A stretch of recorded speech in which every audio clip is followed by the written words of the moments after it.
Hello dear बच्चों, कैसे हैं सभी। आई होप आप सभी लोग बहुत बढ़िया होंगे। तो बच्चों, आज हम डिस्कस करने वाले हैं स्केलर एंड वेक्टर फील्ड। और ये हमारा है BSc first year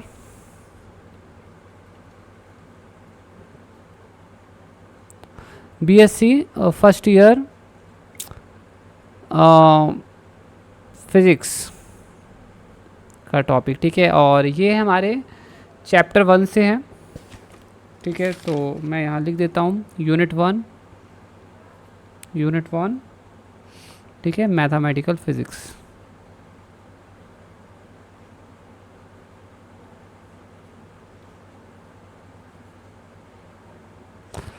so basically scalar और वेक्टर राइट फील्ड पर डिस्कस करेंगे। तो इसके पहले कि हम स्केलर और वेक्टर फील्ड को डिस्कस करें, हमारे लिए ये ज़्यादा इम्पॉर्टेंट होगा समझना कि स्केलर और वेक्टर क्या होते हैं। तो मुझे लगता है कि सभी बच्चों ने अपने 11th और 12th क्लास में इसके बारे में पढ़ा हुआ है। तब भी से हम यहाँ पर एक ब्राइफ में आपको समझा देंगे शॉर्ट में कि स्केलर और वेक्टर्स क्या होते हैं। बच्चों, स्केलर क्वांटिटी सबसे पहले समझ लो क्या होती है। तो बच्चों, स्केलर क्वांटिटी उसे कहते हैं हम, ठीक है। स्केलर क्वांटिटी हम उसे कहते हैं जिसमें सिर्फ मैग्नीट्यूड होता है, ठीक है। जिसमें क्या होता है, सिर्फ और सिर्फ मैग्नीट्यूड होता है। So the quantities which have only magnitude are called scalar quantities, ठीक है। तो इसके एग्जांपल्स क्या हैं? तो इसके एग्जांपल्स हैं जैसे कि से डिस्टेंस, ठीक है। डिस्टेंस में सिर्फ और सिर्फ मैग्नीट्यूड होता है। फॉर एग्जांपल, हमने यहाँ से यहाँ तक गए, तो से 1 kilometre 1 kilometre 2 kilometre 1 kilometre 1 kilometre, तो टोटल डिस्टेंस हमने कितना कवर किया, ठीक है। 1 + 1 + 2 + 1 + 1, है ना। तो ये अगर आप इसे ऐड कर रहे हैं तो ये हमारा हो रहा है 6। तो 6 यूनिट्स हमने डिस्प्लेसमेंट कवर किया, सॉरी डिस्टेंस कवर किया, ठीक है। फिर से सुन लीजिए, डिस्टेंस कितना कवर किया, 6 यूनिट्स। तो मैं अगर यहाँ यूनिट से मीटर बोल देता हूँ तो 6 मीटर हमने कवर किया। तो आप देखेंगे कि यहाँ पर सिर्फ एक नंबर है, कोई डायरेक्शन नहीं है, ठीक है। There is no direction. तो जो डिस्टेंस है वो एक स्केलर क्वांटिटी है। अब मैं आपको एक और एग्जांपल देता हूँ। ये तो एक बहुत अच्छा एग्जांपल था। Now let's talk about another very good example. तो इसका जो दूसरा अच्छा एग्जांपल है वो है टेम्परेचर। तो जो टेम्परेचर होता है, जैसे हमारे पास रूम है, ठीक है। So we have a room, और रूम के अंदर अगर टेम्परेचर है 25 डिग्री सेल्सियस, तो बेसिकली बच्चों उसका कोई डायरेक्शन नहीं है, सिर्फ और सिर्फ उसके पास जो है ये सिर्फ और सिर्फ एक मैग्नीट्यूड है, राइट। तो इसका कोई डायरेक्शन नहीं है, so it does not have any direction, ठीक है। इसके पास कोई डायरेक्शन नहीं है, ठीक है। और एग्जांपल्स क्या हैं, और क्या एग्जांपल्स हो सकते हैं, जैसे कि पोटेंशियल एनर्जी। पोटेंशियल एनर्जी बहुत अच्छा एग्जांपल है, ठीक है। और क्या एग्जांपल्स हैं यहाँ पर, ठीक है। You can think of it. Potential energy, potential भी एक बहुत अच्छा एग्जांपल है। पोटेंशियल एक्चुअली में क्या होता है, ठीक है, दैट इज़ एक्चुअली कुछ होता है potential energy per unit mass, या पोटेंशियल को कभी कभी potential energy per unit charge भी कहते हैं। तो अगर आप ग्रेविटेशनल फील्ड में है तो ऐसे लिखेंगे, इलेक्ट्रिक फील्ड में है तो ऐसे लिखेंगे, ठीक है, इलेक्ट्रोस्टैटिक्स में। तो मेरे ख्याल से चीज़ समझ में आ गई होंगी, ठीक है। आपको बहुत सारे एग्जाम्पल्स हैं स्केलर के, और भी एग्जाम्पल्स हैं जैसे स्पीड, ठीक है। स्पीड भी स्केलर क्वांटिटी है, ठीक है। अब चलो बच्चों, काफ़ी बातें हो गई हैं स्केलर में, ठीक है। तो जिनके पास सिर्फ और सिर्फ मैग्नीट्यूड होता है उन्हें हम स्केलर कहते हैं, ठीक है। वो क्वांटिटी स्केलर कहलाती हैं, इसमें डायरेक्शन नहीं होता है, ठीक है। अब हम बात कर लेते हैं वेक्टर क्वांटिटीज़ क्या होती हैं। वेक्टर क्वांटिटीज़ बच्चों, वेक्टर क्वांटिटीज़ वो होती हैं जिनमें मैग्नीट्यूड होता है और मैग्नीट्यूड के साथ में जिनमें डायरेक्शन होता है। दो चीज़ें जिनमें होती हैं, तो मैग्नीट्यूड प्लस डायरेक्शन, ठीक है। तो वेक्टर क्वांटिटीज वो क्वांटिटीज होती हैं जिनमें मैग्नीट्यूड होता है और डायरेक्शन होता है। इसका एग्जाम्पल से समझेंगे, जैसे कि कोई ऑब्जेक्ट जो है, ठीक है, इस डायरेक्शन में जा रहा है, ठीक है, तो उसकी से स्पीड जो है v इक्वल्स टू 20 मीटर पर सेकेंड है। अब क्योंकि ये किस डायरेक्शन में जा रहा है, से हमारा जो कोऑर्डिनेट सिस्टम है, so it is like this x y z, ठीक है। तो ये जा रहा है y डायरेक्शन में, ठीक है। तो इसकी जब हम वेलोसिटी लिखेंगे v, तो ये हो जाएगा 20j। तो आप अब देखोगे कि जब मैंने एक वेक्टर क्वांटिटी लिखी है तो उसमें एक तो मैग्नीट्यूड है, ठीक है, देयर इज अ मैग्नीट्यूड, और दूसरा इसमें क्या है, डायरेक्शन है। दूसरी चीज़ क्या है, इसमें डायरेक्शन है, ठीक है। तो जब भी हम वेक्टर लिखते हैं तो उसमें डायरेक्शन होता है ना। दूसरा एग्जांपल मैं आपको बताता हूँ। तो ये तो हमारा हो गया वेलोसिटी का, ठीक है। और एग्जांपल हम बता देते हैं आपको, डिस्प्लेसमेंट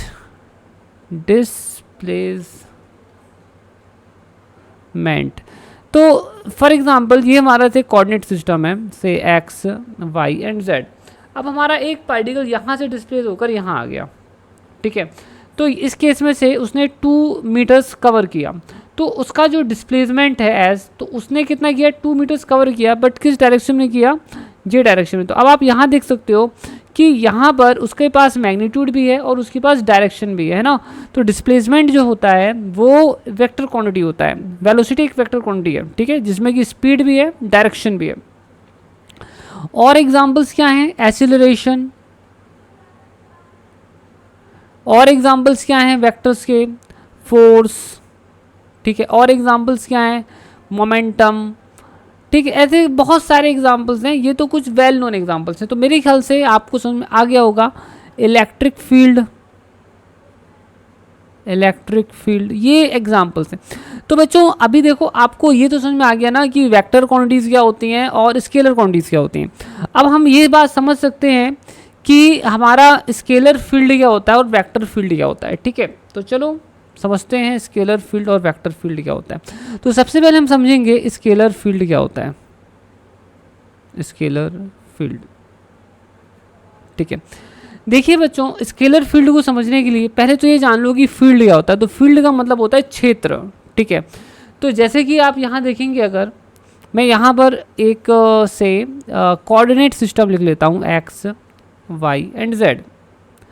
तो सबसे पहले ये जानिए कि जो स्पेस होता है, तुम्हारा जो कोऑर्डिनेट सिस्टम है जिसे हम स्पेस को डिफाइन करते हैं, ठीक है, इसमें हम कुछ रीजन एज्यूम कर लेते हैं, ठीक है। तो ये से जिस रीजन से एक स्पेस का एक डेफिनेट रीजन एज्यूम कर लिया, जिसे हम कह सकते हैं कि एक क्षेत्र है, मतलब एक फील्ड है, ठीक है।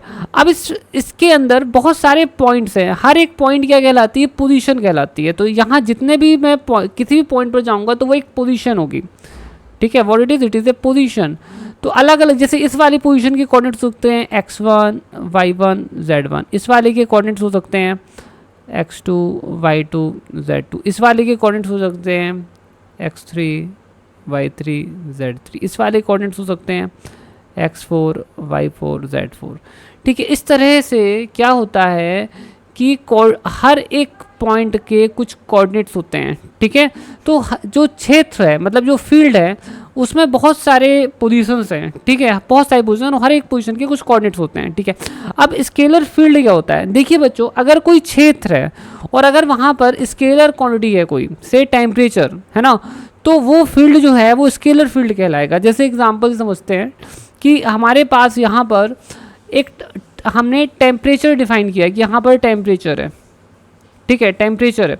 सो सपोज दैट इस फील्ड में कुछ टेम्परेचर है, तो इस पॉइंट पर टेम्परेचर कुछ अलग हो सकता है। से इस पॉइंट पर जो टेम्परेचर है वो हो सकता है 25 डिग्री सेल्सियस हो, इस पॉइंट पर जो टेम्परेचर है वो हो सकता है कि 30 डिग्री सेल्सियस हो, इस पॉइंट पर जो टेम्परेचर है हो सकता है 26 डिग्री सेल्सियस हो। तो आप देखेंगे कि और अलग अलग भी हो सकता है। तो हर एक पॉइंट पर आप देखेंगे कि टेम्परेचर की कुछ वैल्यूज़ हैं। तो क्या है, इस पूरे फील्ड में जो हमने बताया, यहाँ पर एक स्केलर क्वांटिटी से टेम्परेचर डिफाइंड है, ठीक है। तो ये जो फील्ड है, हम इसे क्या बोलेंगे कि एक स्केलर फील्ड है।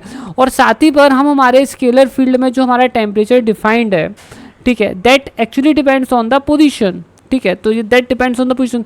तो इसकी वजह से हम किसी भी पॉइंट का पॉइंट पर टेम्परेचर पता कर सकते हैं। फॉर एग्जांपल हमें इस पॉइंट पर पता करना है, तो हमें इसके कोऑर्डिनेट्स पता चल जाएं कि इसके कोऑर्डिनेट्स क्या हैं, और हम उस पॉइंट पर क्या है टेम्परेचर को फाइंड कर सकते हैं। तो एक ऐसा फील्ड जहाँ पर कोई स्केलर क्वांटिटी डिफाइंड है, उस फील्ड को हम कहते हैं स्केलर फील्ड। ठीक है, सो आई होप सो आपको पता समझ में आ गया होगा कि स्केलर फील्ड क्या होता है। तो मैंने यहाँ पर एक बहुत ही सिंपल एग्जांपल लिया था टेम्परेचर का। यहाँ पर पोटेंशियल भी हो सकता है, पोटेंशियल एनर्जी भी हो सकती है, एनी पोटेंशियल कैन बी। ठीक है, तो टेम्परेचर एक अच्छा एग्जांपल था। तो ऐसा कोई भी रीजन, फिर से सुन लीजिए, any region where scalar quantity is defined at each point. ठीक है, so that region, that field is called scalar field। ठीक है, I hope so that this is now very very clear to you। अब हम यहाँ पर एक और एग्जांपल जो है, मतलब अब हम यहाँ पर दूसरे पॉइंट पर आएंगे। तो ये है हमारा वेक्टर फील्ड। ठीक है, so let's come to the vector field.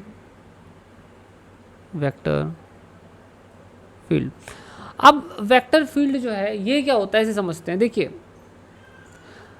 से हमारे पास जो है, जस्ट 1 सेकेंड, तो जैसे कि आप यहाँ देखेंगे कि हमारे पास क्या है, हमारे पास ये कोऑर्डिनेट सिस्टम है एक्स वाई जेड, जहाँ पर कि हम एक स्पेस को डिफाइन करते हैं। तो यहाँ पर एक रीजन एज्यूम कर लीजिए। ठीक है, suppose that this is the field. ठीक है, अब इस फील्ड में जैसे कि आपको मालूम है कि किसी भी पॉइंट की स्थिति, मतलब जो पोजीशन जो है वो क्या हो सकती है, एक्स वाई जेड हो सकती है। ठीक है, तो इस पॉइंट पर हो सकता है कोई वेक्टर डिफाइंड हो। फॉर एग्जांपल कोई भी वेक्टर डिफाइंड हो सकता है। तो हम यहाँ पर से एज्यूम कर सकते हैं इलेक्ट्रिक फील्ड को। ठीक है, तो अपन एज्यूम कर देते हैं कि हाँ कि इलेक्ट्रिक फील्ड है। तो इस पॉइंट पर इलेक्ट्रिक फील्ड की वैल्यू कुछ और हो सकती है, इस पॉइंट पर इलेक्ट्रिक फील्ड की वैल्यू कुछ और हो सकती है, राइट। तो अलग अलग जगह पर इलेक्ट्रिक फील्ड की जो वैल्यू है अलग अलग हो सकती है। तो इस फील्ड में, इस पूरे जगह पर क्या है, इलेक्ट्रिक फील्ड है। और इलेक्ट्रिक फील्ड क्या है, it is the function of position, ये पोजीशन का कंटिन्यूस फंक्शन है। तो इस यही जो फील्ड है जहाँ इलेक्ट्रिक फील्ड डिफाइंड है, इस फील्ड को हम बोलेंगे कि ये कैसा फील्ड है, ये वेक्टर फील्ड है, क्योंकि इस फील्ड में हर एक पॉइंट पर एक वेक्टर क्वांटिटी डिफाइंड है। अब यहाँ पर मैंने एग्जांपल लिया इलेक्ट्रिक फील्ड का, है ना। So I have just assume that कि इलेक्ट्रिक फील्ड हर एक पॉइंट पर डिफाइंड है, और किस पॉइंट पर कितना इलेक्ट्रिक फील्ड है वो उस पोजीशन कोऑर्डिनेट पे डिपेंड करता है, वहाँ उस पोजीशन पे डिपेंड करता है। तो मैंने यहाँ पर एक इलेक्ट्रिक फील्ड का एक अच्छा एग्जांपल लिया था। खैर यहाँ पर सिर्फ जरूरी नहीं कि इलेक्ट्रिक फील्ड ही हो, बेसिकली कुछ भी हो सकता है, वेलोसिटी हो सकती है, मैग्नेटिक फील्ड हो सकता है, ग्रेविटेशनल फील्ड हो सकता है, कोई भी वेक्टर क्वांटिटी हो सकती है। ठीक है, सो आई होप सो कि आपको वेक्टर फील्ड समझ में आ गया होगा। मैं एक बार फिर से बोल देता हूँ, अगर किसी फील्ड में, किसी रीजन में कि हर एक पॉइंट पर एक वेक्टर क्वांटिटी डिफाइंड है और उस वेक्टर क्वांटिटी का मैग्नीट्यूड उसकी वहाँ उस पोजीशन पे डिपेंड करता है, तो किसी भी पोजीशन पर अगर हमें पता लगाना है कि वेक्टर उस पॉइंट पे उस वेक्टर क्वांटिटी की वैल्यू क्या है, तो हम पता लगा सकते हैं उस पर्टिकुलर पोजीशन कोऑर्डिनेट्स की मदद से।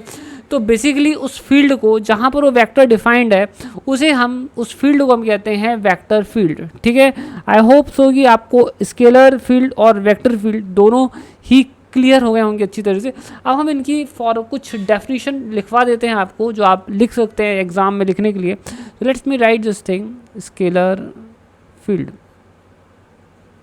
ठीक है, तो स्केलर फील्ड जो है, let me just right it, it's very easy. If a scalar quantity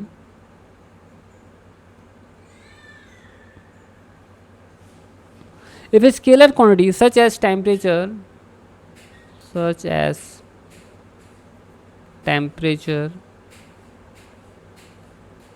potential, etc. is expressed as a continuous function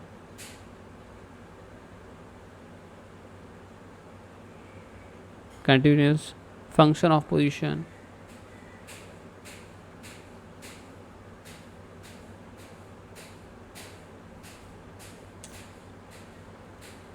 in a region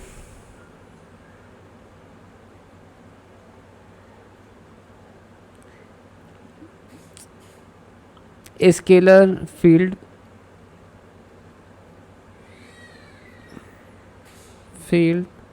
is then said to exist. ठीक है, देखो, if a scalar quantity such as temperature, potential, etc. is expressed as a continuous function of a position in a region, a scalar field is then said to exist। तो ये बिल्कुल आप definition के according देखेंगे तो जो मैंने आपको एक्सप्लेन किया है बिल्कुल वैसा ही है। आपका कोई रीजन है, उस रीजन पर कोई स्केलर क्वांटिटी डिफाइंड है, ठीक है, which is a continuous function of the position. ठीक है, तो अगर तो उस रीजन में हम बोलेंगे कि एक स्केलर फील्ड है। ठीक है, अब वेक्टर फील्ड की डेफिनेशन भी बहुत इजी है, वेक्टर फील्ड। ठीक है, so the definition of the vector field is if a vector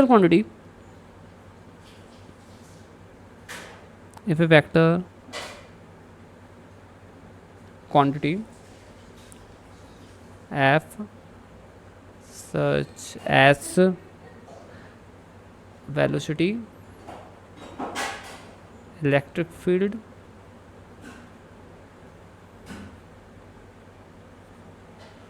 magnetic field,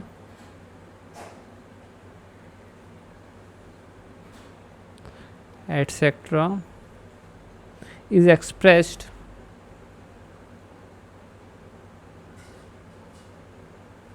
as a continuous function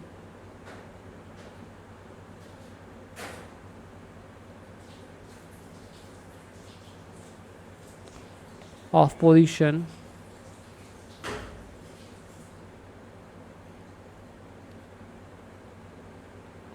in a region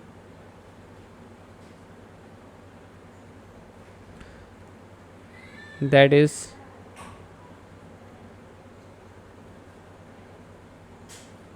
ठीक है, a vector field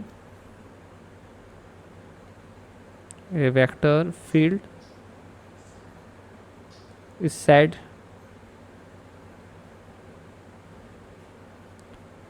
to exist in that region। देखिए explain करता हूँ मैं। If a vector quantity F such that velocity, electric field या magnetic field etcetera is expressed as a continuous function of position in a region, ठीक है, that is F X function of X Y Z, a vector field is said to exist in that region. तो बिल्कुल वैसा ही है, जैसे कि आप देखेंगे कि ये मेरे पास क्या है, ठीक है, ये हमारे पास से स्पेस है, कोऑर्डिनेट सिस्टम है। ठीक है, अब यहाँ पर जो भी रीजन है, ठीक है, यहाँ पर कुछ कोई भी पॉइंट होगा तो हम एक्स वाई जेड से रिप्रेजेंट कर सकते हैं। इस पॉइंट पर अगर हम किसी फंक्शन को फाइंड करते हैं, से वो फंक्शन वेक्टर हो सकता है, तो इस रीजन पर किसी भी हर एक पॉइंट पर एक अगर कोई वेक्टर डिफाइंड, अगर हर एक पॉइंट पर कोई वेक्टर डिफाइंड है, तो फिर ये जो रीजन है, ठीक है, then this region is called vector field. ठीक है, तो अगर एक किसी रीजन के हर एक पॉइंट पर कोई वेक्टर डिफाइंड है तो उस रीजन को सिंपली वेक्टर फील्ड कहते हैं। ठीक है, तो मेरे ख्याल से अब ये क्लियर हो गया होगा। आगे हम लोग अब और भी पढ़ेंगे, ठीक है, बीएससी के सारे टॉपिक्स हम कवर करेंगे। ठीक है, आज तो स्केलर एंड वेक्टर फील्ड से स्टार्टिंग की है, but BSc first year physics, ठीक है, यूनिट 1 मैथमेटिकल फिजिक्स से स्टार्ट करेंगे। और बेसिकली मैं आप लोगों को न्यू एजुकेशन पॉलिसी के अकॉर्डिंग पढ़ा रहा हूँ। ठीक है, new education policy, new education policy. ठीक है, I hope that this will help you lot, ठीक है, in your new upcoming exams. Thank you so much students. तो अगर आप फर्स्ट टाइम देख रहे हैं हमारे यूट्यूब चैनल, तो सब्सक्राइब कर लें। मैं आपको सारे लेक्चर्स बीएससी के प्रोवाइड कर दूंगा मेरे यूट्यूब चैनल पे। ठीक है, you won't be feeling any problem. ठीक है, okay, so thank you so much. ठीक है, bye bye, take care, thank you बच्चों, बाय। ठीक है।